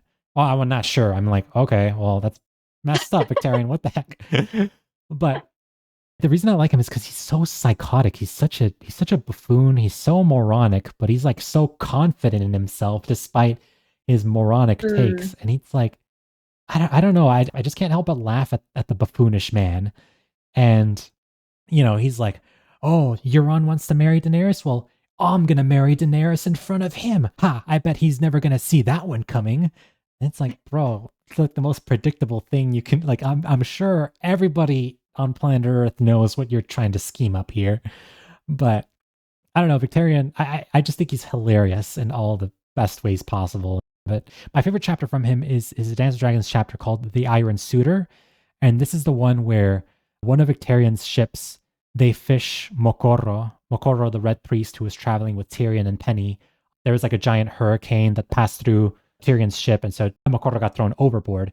And so days later, one of Victarion's ships they fish out this Red Priest, and they're like, "Oh, who are you?" It's like, "Oh, I've seen you in the flames. You, Victarion Greyjoy, you will help Daenerys Targaryen, and I will help you."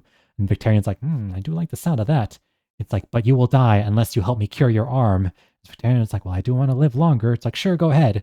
So Okoro fixes his right arm, and now he has like a cool volcano like arm breathing in fire, and it's so cool. And Victarion's like, hey, look at this, everybody, isn't it cool? And everyone's like, oh, this horrible magic. It's like, meet my new best friend Mokoro. Can you help me rescue some ships? And Mokoro's like, it shall be done.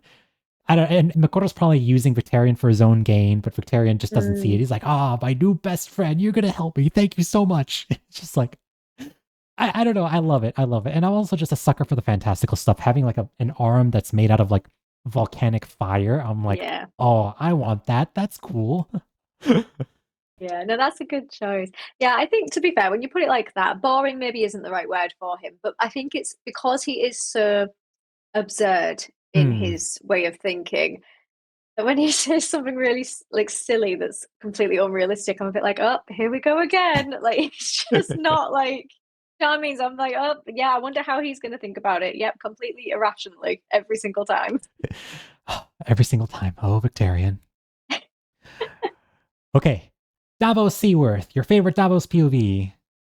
Oh, I love Davos. So it is definitely the Shadow Baby chapter. Hmm. So just seeing how freaked out he is by Melisandre's Shadow Baby stuff.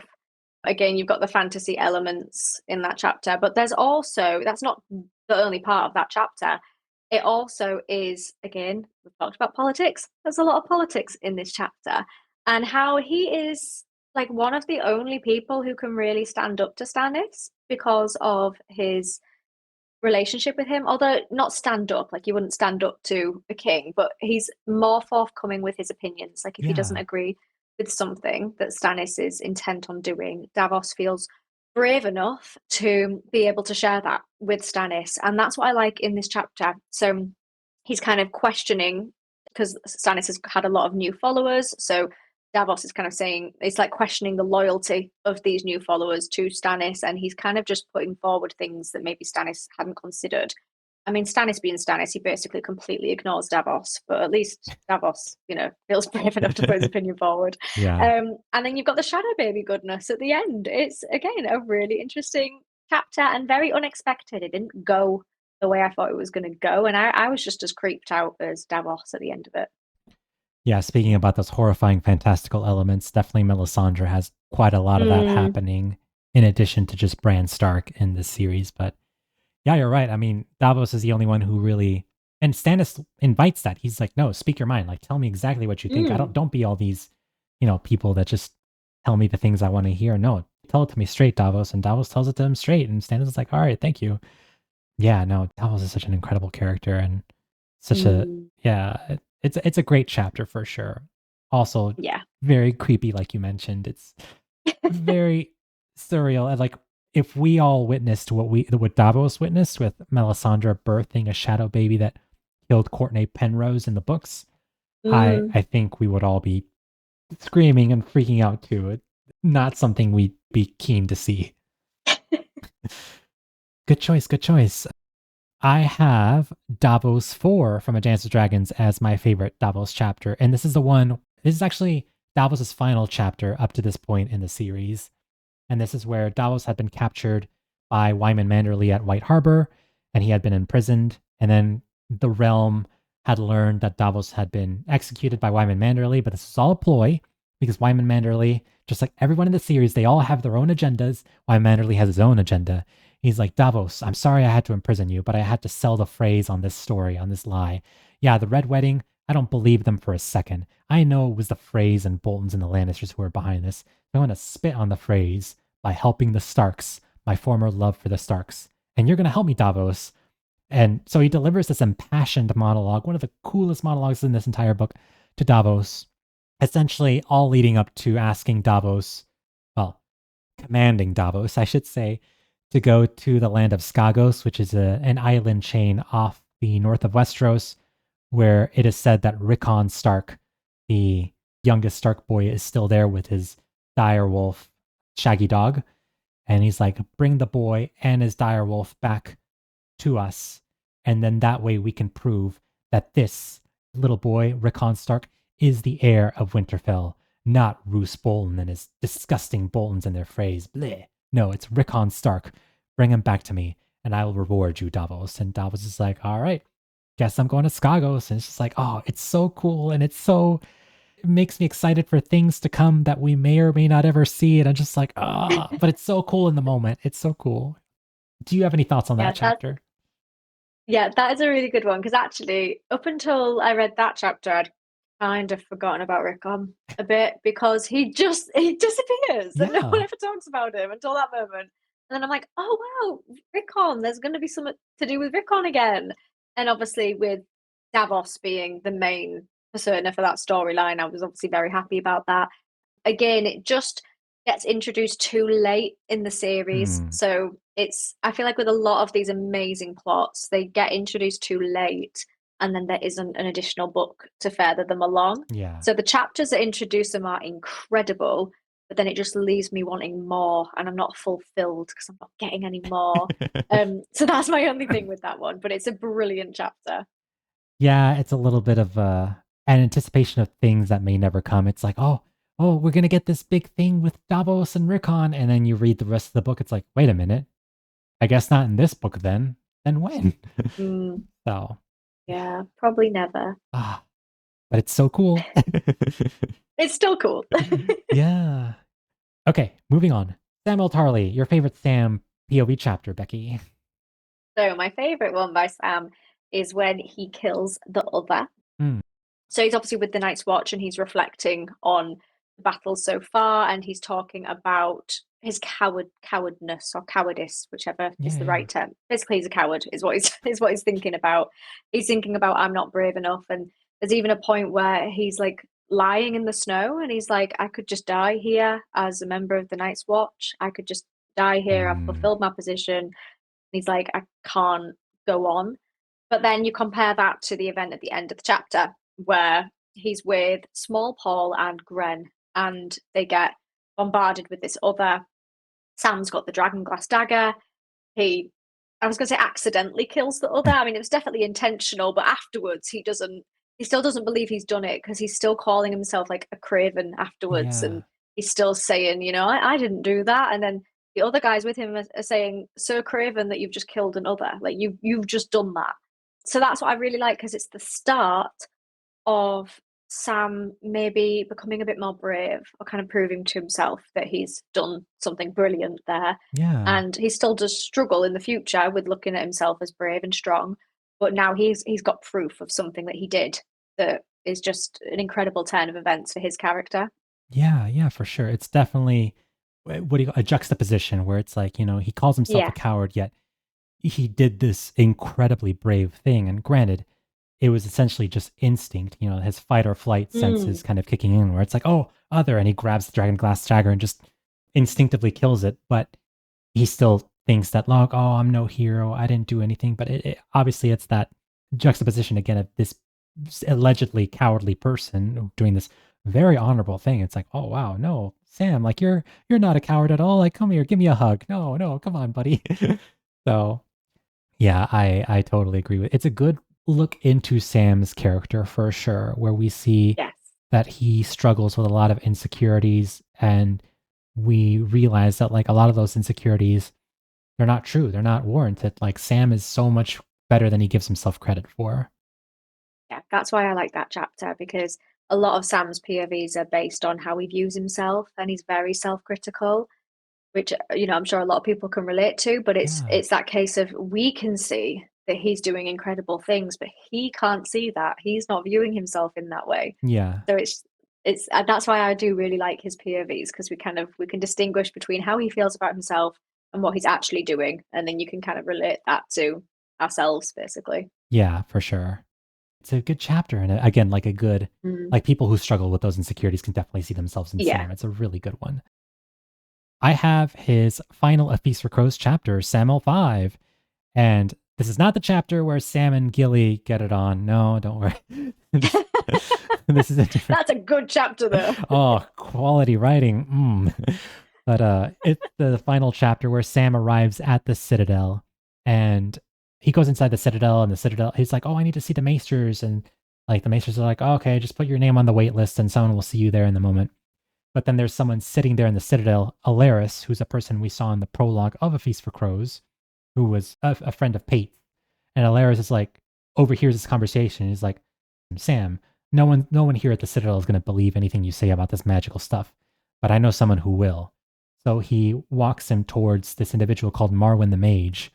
And the reason I love this chapter, and it actually has not much to do with Sam. I think the chapter that you mentioned has more to do with Sam as a character. I think the reason I love this particular chapter so much is because it reveals so much about the potential lore here about the Maesters. Because I don't know how much you've looked into this, but the Grease Goblins, he loves this kind of stuff. There is a theory amongst the fandom that there is a Grand Maester conspiracy within this series, and essentially Mm. what that is that the Maesters are aware that there is magic in the world, but they have withheld that information from the public, and they have kind of changed the events of history because they don't want, for their own reasons or for their own gain, they don't want anyone else to be aware that there's potential magic. And they're like, oh, magic has never existed. No, you can trust us. We're the Maesters.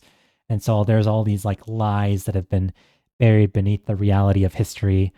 And so Sam kind of unwillingly gets a little taste of that. It's like, okay, no one at the Citadel will believe me, but Marwyn the Mage for some reason does. It's like, and Marwyn's like, yeah, there is magic, and this glass candle is burning now, so that means that Daenerys, there's a dragon in the world. So I'm going to go to Daenerys and counsel her, and I'm going to advise you, Sam, to forge a chain for yourself, become part of the Maesters, because you, Sam, will be a Maester who actually does believe in magic because you've seen magic for yourself. And Sam's like, all right, I guess I'm going to do this.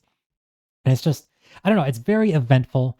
It's a very good indicator of things to come with Sam's perspective, an indicator of things to come that may happen with magic in this world, and also an indicator of things to come within the lore of Westeros and Essos narrative itself. And I'm just super excited. And again, I'm like, oh, I really want to see Marwyn the Mage and Daenerys together. I really want to see what comes from this, from Sam forging a chain at the Citadel. We don't have the Winds of Winter. Why, George? Why? So that's my favorite chapter. That's a good one. And like you say, we love lore. We all love lore. Well, maybe not everybody, but I love lore. and that has a lot of it in that chapter. Yeah. And actually, did you catch at the end of that chapter the pate that is in the room with Sam? I don't know. So been a while since I read it. Pate dies in the prologue, but then in the epilogue, well, I guess not the epilogue, in this final chapter of A Feast for Crows, Pate shows back up again. And Sam sees him in the room. It's like, oh, who are you? And it's like, oh, I am Pate. But it's actually Jack and Hagar? Yeah. Well, the speculation. That's it. Yes. Well, speculation. I was going to say it's not. I don't know if I made that up in my mind and confirmed it in my mind. I was going to say, is it one of the faceless men? But in my head, I was like, it's Jack and Hagar. Okay. I don't know. If I ruined it or spoiled it for you, I'm so sorry. I didn't mean to. No. I think in my head, I'd already assumed that because obviously he dies in the prologue. Yeah. And then obviously, like you say, he turns up later on. So it's clearly someone's wearing his face, right? I mean, that's my interpretation of it, is that it's not him. He hasn't had like a Lady Stoneheart done to him. It's more of like someone's wearing his face, right? Yeah, is that, or am I completely off the wavelength of that? You're completely on the mark there for sure.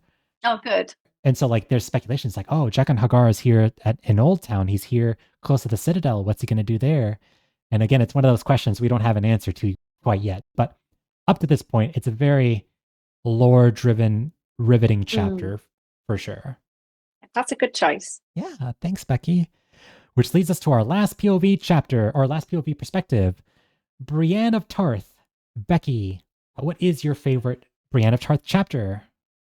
My favorite is her final chapter to date, which is also the one that ends on a cliffhanger where we don't really know what's going to happen next. So it's kind of this Brienne's Lady Stoneheart reveal. So she sees Lady Stoneheart. She's like, oh my goodness, that's some warped version of Catelyn. But Lady Stoneheart is obviously very bitter towards Brienne. She's kind of saying, you've befriended Jaime Lannister and blah, blah, blah. And she's kind of, basically, there's that whole part where she gives Brienne a choice of, you either kill Jaime Lannister or I hang you. And Brienne's like, I can't make that choice. Don't make me make that choice. So by the end of the chapter, they have Brienne or Podrick Payne. I don't even know how he got himself involved in that situation, but he's there. And then there's another Hyle Hunt. Hyle, that's it. Yeah. So he's there as well, and they're all basically about to be hanged. There's even a part where it says that Podrick's feet eject off the ground. And it's this whole case of, it's a cliffhanger because it's like, I don't know if I'm just being dumb, but when I read that, I was like, it's not confirmed that they're dead. Like, it's not confirmed that Brienne and Podrick have died. So maybe there's an element of hope that they could survive. So it's that cliffhanger. It's like, it's not confirmed. I've got no idea what Podrick and Brienne are up to. Are they alive or are they dead? I don't know. Yeah. So that's why I kind of like that, because it's a very ambiguous ending. Well, Brienne of Tarth does show up in A Dance of Dragons in a later Jaime chapter, so she's still alive. Which chapter? Did I just completely bypass that? In my head, I thought she was like at risk of death. Is Podrick with her? Podrick is not with her, so should I ruin it? I'm sorry. I don't know if you might have to remind me. So you are correct. Is it? The final A Feast for Crows chapter, Lady Stoneheart is about to hang Brienne of Tarth, Podrick Payne, and Hyle Hunt. And she actually proceeds to hang them. So at that point, when I was reading it for the first time, I believed they were dead. But then Brienne says a word, and then the chapter just ends. And so then later, this is confirmed in a George R. R. Martin interview, but George R. R. Martin says that Brienne said the word sword there. So it is at that moment that they lower the nooses and they release Brienne of Tarth. And so then in an A Dance of Dragons chapter, in Jaime's last A Dance of Dragons chapter, Jaime sees Brienne of Tarth running towards him, and Brienne is like, Jaime, you have to come here. Like, they've captured, like, Sandor Clegane has captured Sansa, or I forget who. She says that Sandor has somebody. So Jaime runs with Brienne off into the woods. And the implication is that because Brienne said the word sword, that means she was willing to comply with Lady Stoneheart's demand to retrieve Jaime Lannister back to the Cave of the Brotherhood without banners. But we don't know.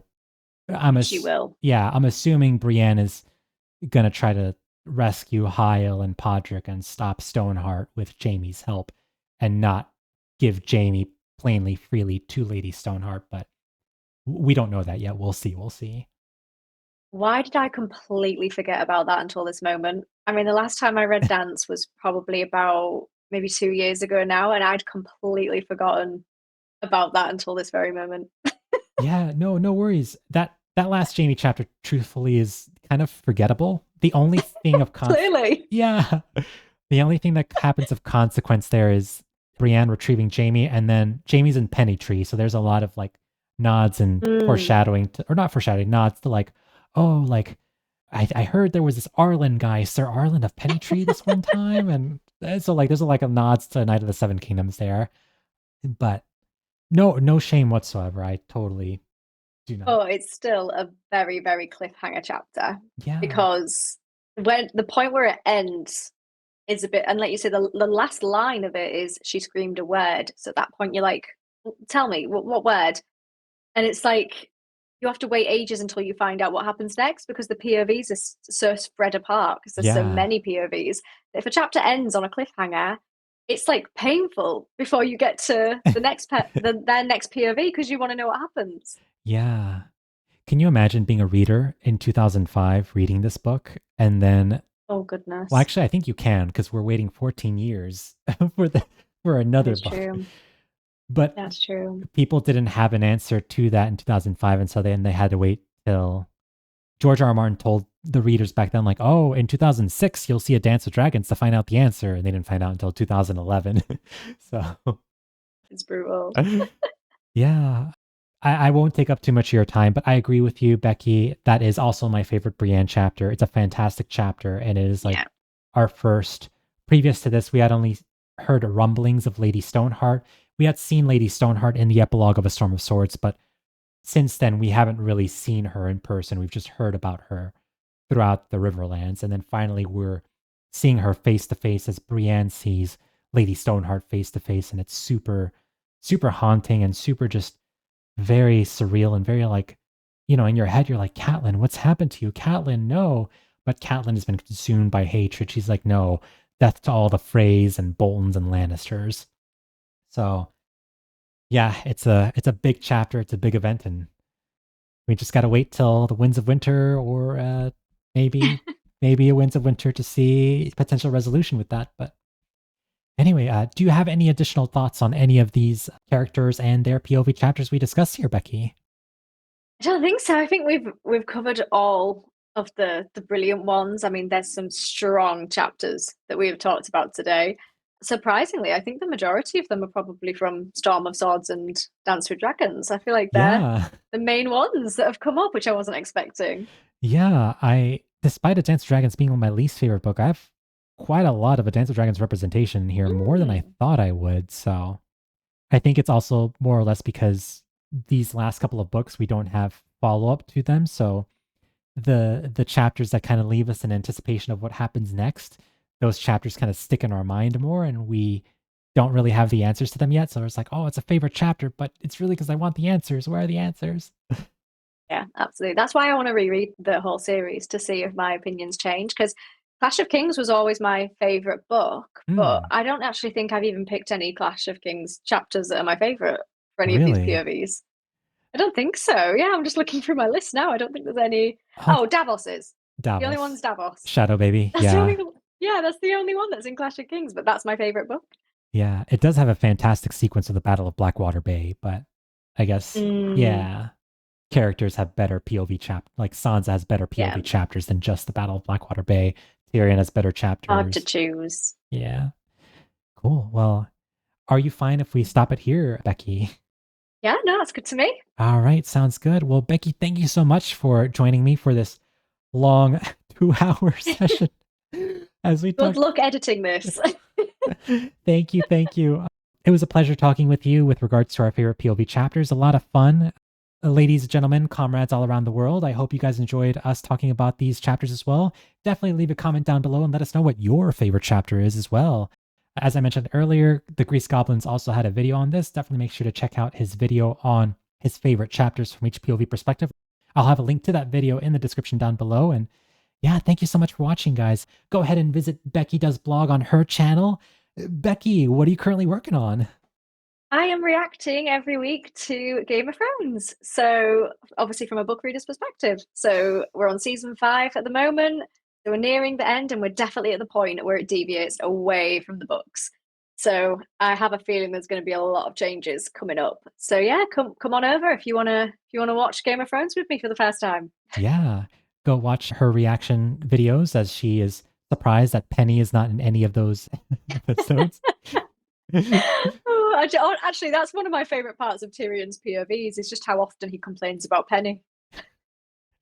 Well, unfortunately, we don't have that in the show, but I'm sure there's still good stuff to come. So I'm excited to see how you react, Becky, to all the things that are still to come. So that'll be a good one. Thank you so much for joining us, guys. Like, comment, and subscribe to both Becky Does Blog and hopefully to Here to This Fair channel if you guys like. And we'll see you guys next time. See ya. Bye. Bye.